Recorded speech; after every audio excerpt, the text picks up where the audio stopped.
Hi guys! I just want everybody to realize that cutting your bangs at home is not as scary as you might think. My father was a barber, so I have proper shears. The most important thing is to have proper equipment. If you don't have actual like hair cutting shears, you need to order some. They don't have to be as fancy as these. These are a Diane Ice Stainless 1000 cut. They're German. They're actual like hair cutting shears. You can see. And they're incredibly sharp. So that's the number one thing. You need incredibly sharp scissors. You need clean hair. My hair is straight and very fine and very thin. So I don't have a ton of bangs, but as you can see, they are well grown out. What you want to do is cut a little bit and not a ton, because you don't want to make a mistake that you have to then grow out. Although my father always made the joke, what's the difference between a good haircut and a bad haircut? 2 weeks. Anyway, he was a men's only stylist for like 40 years. He's a really great guy. I miss him a ton. He died 10 years ago. Gosh, it'll be 11 this summer. Well, anyway, better notes. As you can see, I've got like some long guys over here. The look I'm really gonna go for is more just like some fringe up front and then let it working with the rest of my hair at the sides a little bit. But you can see I have like this one long chunky chunk right here. He's gonna go. There's a couple different places bangs can start from. Generally speaking, they start from a little V here, right? It's sort of like where your center part would be back. You start and you make like a little V, and then you can see it kind of comes out this way. You just come forward a little more and a little more and a little more until you start getting the long ones, and you're like, too far. See how? Separating out the hair I want to work with. My hair is clean out of the shower, just regular wash and dry, and then a quick, roll up in a towel. Nothing crazy. These long guys seem to be coming from here. I don't really want more bangs necessarily, so I'm going to try to kind of get them out of the picture. For me, it's okay if there's like a couple of stragglers that are on the sides that are a little longer. It kind of adds to the blending. If you go for all one big harsh area, it's really tough. If you don't have existing bangs already, I wouldn't cut new bangs into my own hair. I would have a professional help you decide how much hair based on your type of hair, hairstyle, how much time you want to put in this. One thing I found about having bangs, which is really great, is that if you maintain them at home, then you can get a couple of days out of them. Usually what people complain about the most is their hair gets really greasy and it sticks to their forehead, especially here in Arizona. It's really gross. And it sticks to your forehead and you have to wash the whole thing. It's a whole situation. Really what you can do in the morning, which is really awesome, is throw all this back in a pony, wash your face like you would in the morning, and then you just take your little bit of shampoo and conditioner and you just wash your bangs, and then you just dry your bangs, and then you can throw a little dry shampoo in the roots of the rest of it, and you can get like a whole nother day out of it. It's fantastic because I have very fine hair, so anytime I sweat or I'm greasy at all, it shows it immediately. So what I don't want you to do is try to pull up. That is not how we trim bangs. We don't trim bangs on the top. You also don't trim them across. You snip.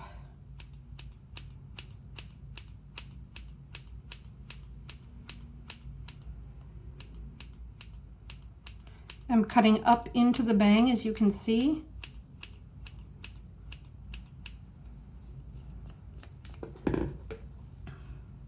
Okay, got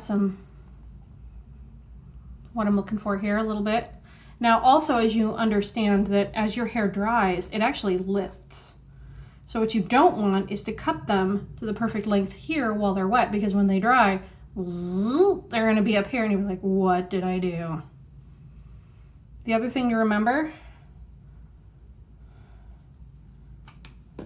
is that a little tiny adjustment is super easy to do rather than big adjustments, okay? Sometimes what I do is I'll leave a little extra length here and there. Kind of is more playful. and it looks a little less like you threw a bowl on your head and did it yourself. So I'm just checking the length. I pull them down, brush them out a little bit. Yep, still too long. Small movements, people. Small movements. Here we go. Up, up. See, I'm making little bites. Almost at like a, I don't know, maybe 20% angle here. Letting it fall into my sink. Okay. Now if you want, a nice look is to have them be a little longer here on the side and then trim them up here in the middle a little more. I'm getting close. Always remember also that your bangs will not fall in the same way every time. Look, this looks longer now. But depending on how my hair falls when I'm wearing it and when it dries. Damp hair is easier to work on. Don't try to work on dry hair. I wouldn't. Not wet either, just damp. Okay.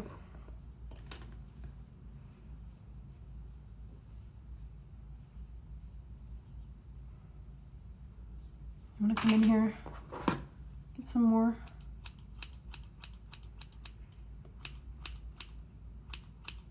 Super sharp scissors, okay? I've cut myself. Super sharp. Actually, my bangs are drying out too much. Get my comb a little wet. This is a nice, really fine tooth comb. Okay, we're getting close. You can still see it's too long over here. And it's just because I have more bang out of this area. I'm just gonna take a little bit. Small movements. Okay. Don't get crazy. Take your time. Especially now that we have time with COVID-19. Take all the dang time you want. Okay, so I like the way this looks, right? It's got a little extra length on the sides. It's got a little movement in the front. I might trim up a little more in here. Little flake there. Whoops. I have a pretty dry scalp, so I have to use a good moisturizer. And it kind of blends in with the rest of my hair nicely. It's not like hook and then the rest of my hair. Kind of blends a little bit because I've got a little length here. See it? And a little length here. See it? Kind of like that. Just to my, this probably to my cheekbone. Kind of high cheekbones. I just find that it's very attractive, especially if you leave them, see there's a little damp. They're in my brow line. I wouldn't go too much shorter simply because I don't think that looks very attractive on my face. If you want to go a little shorter, if you want some nice little shorty bangs, if you feel like you can pull off that like Betty Page look, then you go for it, girl. Or boy, I don't judge. You do you. I feel like it's just a smidge. Just a little right there. Like I said, little small movements, you know. Your hair may curl a little bit. You might have a cowlick. Your hair might be doing something funky because of the weather. Anyway, so I'm gonna blow to the red, dry the rest of this, and give you a preview.